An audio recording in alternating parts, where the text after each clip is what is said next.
నమస్తే, welcome to Leo. మనతో ఉన్నారు పొలిటికల్ అనలిస్ట్ శ్రీలీల గారు. నమస్తే అండి. నమస్తే అండి. వల్లభనేని వంశీ వైసీపీలో వచ్చి దాదాపు నోరు ఎంత పారేసుకోవాలో అంతవరకు పారేసుకొని అసెంబ్లీ సాక్షిగా ఎలాంటి మాటలు మాట్లాడాడు మనందరికి తెలిసిందే. అదే కాకుండా చంద్రబాబు నాయుడు గారి గురించి కావచ్చు, వాళ్ళ తండ్రి అయినటువంటి ఒక వాళ్ళ పేరు గురించి కూడా కావచ్చు, ఇలా ఎన్నోసార్లు లోకేష్ గారిని కూడా ఎన్నో రకాల విమర్శలు తను చేశాడు. అయిపోయింది. సో తాను చేసినటువంటి తప్పులకి ఏవైతే ఉన్నాయో అవన్నీ కాకుండా ఏదైతే దేవుడు ఇచ్చిన స్క్రిప్ట్ లాగా అనుకోకుండా ఒక దళిత యువకుని ఇబ్బంది పెట్టిన కేసులో జైలుకి వెళ్ళి రావడం జరిగింది. కానీ ఇప్పుడు పార్టీని బలోపేతం చేసుకోవడానికి జగన్మోహన్ రెడ్డి వల్లభనేని వంశీని మళ్ళీ రమ్మన్నట్టు, వల్లభనేని వంశీ వచ్చి నేను ససేమిరా రానట్టు ఎన్నో రకాల వాదనలు అయితే జరుగుతూ వస్తున్నాయి. ఏంటి నిజంగా వల్లభనేని వంశీ గుడ్ బై చెప్పేశాడా రాజకీయాలకి? నిజంగా విజయసాయి రెడ్డి లాగా లేదా పోసాని కృష్ణమౌళి లాగా ఇక నాకు రాజకీయాలు వద్దు అని చెప్పేసి అంటున్నాడా? ఏమంటున్నాడు? వల్లభనేని వంశీ గారిని చూస్తుంటే నిజంగా గతంలో ఎలా ఉన్నాడు, ప్రజెంట్ అసలు ఇప్పుడు ఎలా ఉన్నాడు, ఏం జరిగింది, అప్పటికి ఇప్పటికి తేడా ఎందుకు వచ్చింది? అప్పుడు నిజంగా మీరంటున్నట్లుగా కింగ్ లాగా ఉన్న వ్యక్తి ఇప్పుడు ఎందుకు అంత అంటే క్షీణించిపోయినట్లుగా? అంటే జగన్మోహన్ రెడ్డి అందులో అందగాడని అన్నాడు. మరి ఆ అందం అంతా ఎవరు కరిగించేశారు? అందం అంతా ఏమైపోయింది అంటే ఇక్కడ ఒకటండి, ఆ పండు పండితే రాలి తానంతటా తాను ఎలా పడిద్దో అదేవిధంగా ఆకు మరి దానికి ఒక టైం, మరి పాపం పండాలి, పాపం పండితే ఎలా ఉండిద్ది అంటే వల్లభనేని వంశీ పరిస్థితి ఈ రోజు ఎలా ఉందో అలా ఉంటుంది. అవన్నీ కూడా వినే మాటలు కాదు. ఎవరు కూడా ఆ మాటలు అసలు అనొచ్చా? అంటే రాజకీయాల్లో ఎంత గౌరవంగా ఉండాలి, ప్రజాప్రతినిధులుగా ఉండేవాళ్ళు ఎలా ఉండాలి, అవతల వ్యక్తులు ఓకే ఎక్స్ పార్టీ ఉండిద్ది, మీరు అధికారంలో ఉన్నప్పుడు ఉంటారు, మరి ఉన్నప్పుడు మనం ఎలా ఉండాలి? అరే ఒరే ఉడత ఊపుళ్ళు, తాటాకు చప్పుళ్ళు, ఇవన్నీ కూడా కొంత వింటానికి బాగుంది, కానీ అంతకు మించి మాట్లాడాడు ఆయన. క్యారెక్టర్ అసాసినేషన్ చేశాడు. నీ ఫోటో పెట్టుకుంటాను చూస్తాను అన్న దానికి నువ్వు మగాడివా అన్న మాటలు నారా లోకేష్ గారిని. అంటే ఎంతవరకు వాళ్ళు దాటిపోయారంటే శృతి మించిపోయారు. శృతి మించిపోతే ఎలా ఉండిద్దంటే ఇలా గతి తప్పిపోయినట్లు అయిపోతుంది వాళ్ళ పరిస్థితి. ఇంత దారుణంగా ప్రవర్తించిన అంటే దుష్టులతోటి ఎట్లాంటి వ్యక్తులతో ఉంటే మనం ఎలాంటి వాళ్ళమని మన పక్కన మన స్నేహితులను బట్టి చెప్పొచ్చు.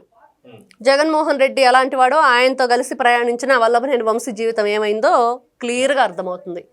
ఈ రోజున శాంపిల్ మాత్రమే అన్నట్లుగా శాంపిల్ మాత్రమే వల్లభనేని వంశీ, ఇంకా కొడాలి నాని.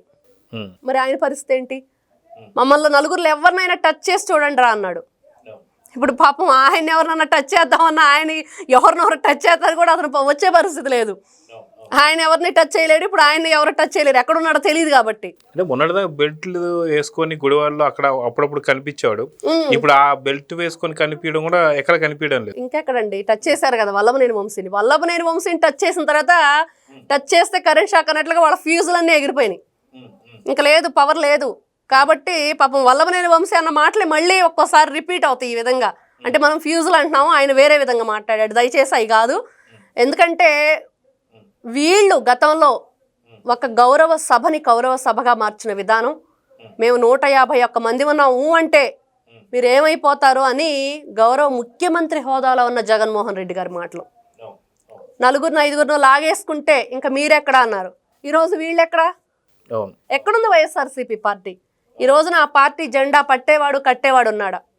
ఇట్లాంటివన్నీ కూడా ప్రగల్భాలు పలికిన వాళ్ళు, సింహాలమని మీసాలు మెలేసిన వాళ్ళు ఈ రోజున ఎక్కడున్నారు? అసలు ఎంత దారుణం అంటే గజగజ వణికిపోతున్నారు. ఏదైనా సరే అండి, సంకల్ప బలం గొప్పది ఇట్లా సంఖ్యాబలం కంటే. సంఖ్యాబలం ఎవరు ఆ రోజున చూసుకుంది? జగన్మోహన్ రెడ్డి చూసుకున్నాడు. సంకల్ప బలం ఎవరు చూసుకున్నారు? నారా చంద్రబాబు నాయుడు గారు చూసుకున్నారు. ఆయన సంకల్పం ఒకటే, రాష్ట్రానికి మంచి ఏ విధంగా చేయాలి, ప్రజలను ఏ విధంగా అభివృద్ధి పదం వైపు తీసుకెళ్లాలని. వీళ్ళేంటి అదేదో సినిమాలో చెప్పుకున్నట్లుగా పందులు గుంపులుగా వస్తే ఏం ప్రయోజనం అని అలానే ఉంది. ఏం చేశారు? అవేం చేస్తాయి? వాటి బ్యాడ్ హ్యాబిట్ వాటిది, వీళ్ళ బ్యాడ్ హ్యాబిట్ ఏంటో చూపించారు, రాష్ట్రాన్ని ఏ విధంగా దోచుకున్నారో. ఇవన్నీ చూసుకుంటే జగన్మోహన్ రెడ్డి పంచన చేరితే ఆయన చేసిన వంచనకి ఎవరు బలైపోయారు అనేది చూస్తే ఇప్పుడు మెయిన్ పేజీలో కనిపిస్తుంది వల్లభనేని వంశీ. అయితే వాస్తవాన్ని మనం చెప్పుకోవాలంటే అటు వల్లభనేని వంశీ కావచ్చు, అటు కొడాలి నాని కావచ్చు, లేదా బోరగడ్డ అనిల్ కావచ్చు, ఇలాంటి వాళ్ళందరూ మాట్లాడే మాటలు చూసి వైఎస్ జగన్మోహన్ రెడ్డి గారు నిజంగా ధైర్యంగా ఉండారు, గుండె ధైర్యంతో ఉన్నారని చెప్పుకోవాలి. కానీ ఇప్పుడు ఈ ముగ్గురు లేరు.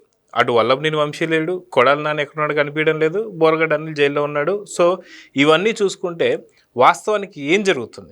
సో నిజంగా వీళ్ళందరూ లేకపోవడం వల్లే జగన్మోహన్ రెడ్డి కొంత సైలెంట్ అయిపోయాడని చెప్పి అనుకోవాలంటారా? అసలు జగన్మోహన్ రెడ్డి సైలెంట్ ఉండటం కంటే ఆయన వెనకాల ఎవరున్నారు వీళ్ళ ముగ్గురు కాకుండా ఇంకా సైలెంట్గా నడిపించేది ఎవరంటే సజ్జల రామకృష్ణారెడ్డి. ఆయన ఉన్నంతకాలం జగన్మోహన్ రెడ్డి పతనానికి ఎటువంటి ఢోకా లేదు. అంతే. మనం ఎవరైనా అనుకుంటాం ఆయన అండుంటే చాలు మాకు హ్యాపీగా ఉంటామని. జగన్మోహన్ రెడ్డికి ఏంటంటే సజ్జల రామకృష్ణారెడ్డి అడ్డుంటే చాలు ఆయన పతనానికి ఎటువంటి ఢోకా లేదు. ఆ పార్టీ ఎటుపోతుందో తెలుస్తుంది, ఆయన ఎవరు లాగేసడానికి చూస్తున్నారో తెలుస్తుంది. ఇంకా జగన్మోహన్ రెడ్డి గారు ఎందుకు సైలెంట్గా ఉన్నారంటే రకరకాల వ్యూహాలు చేస్తున్నారా, అంటే సైలెంట్గా ఇంకా ఏదైనా చేయబోతున్నారా? వాళ్ళ మొన్న ఏదో డైలాగ్ వేశారు, గాయపడిన సింహం గర్జించే సింహం అని. ఇంకెప్పుడు ఈ సింహాలు పులిలే, మీరు వీళ్ళు మనుషులుగా ఉండరా, ఎప్పుడు జంతువులతో పోల్చుకుంటారా అన్నట్లుగా. అంటే ఇక్కడ ఎంతసేపటికి జగన్మోహన్ రెడ్డి సైలెంట్గా ఉన్నాడంటే మేకపోతు గాంభీర్యం, అంతకు మించి ఏమీ లేదు, పార్టీ ఉండదు. అంటే ఇక మనం చూసుకుంటే జగన్మోహన్ రెడ్డికి ఆత్మగా ఉండేటువంటి ఒక విజయసాయి రెడ్డికి మనసు విరిగిపోయింది అంటున్నారు. అదే విధంగా చూసుకుంటే అటు పక్క తల్లి చెల్లి వెళ్ళిపోయారు. వల్లభనేని వంశీ కూడా ఇప్పుడు దూరం అయ్యాడు. సో నిజంగా మళ్ళీ వల్లభనేని వంశీ పార్టీలోకి రాను అని చెప్పి మొరాయిస్తున్నాడంటే ఎలా చూడాలి? ఇంకా అయిపోయిందండి. అతను వల్లభనేని వంశీ ఏ విధంగా వస్తాడు పార్టీలోకి?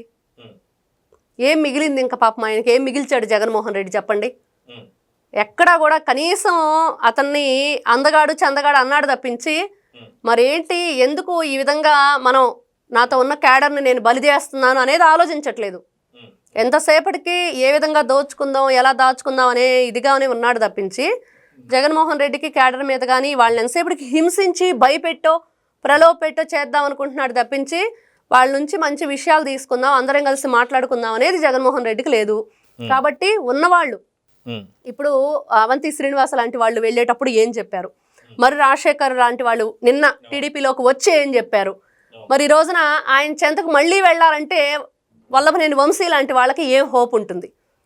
జీవితంలో అనారోగ్యాలతోటి అందము ప్రాయము ఇంద్రియ శక్తి అని ఇవన్నీ ఉన్నంతకాలం బాగుంటుంది.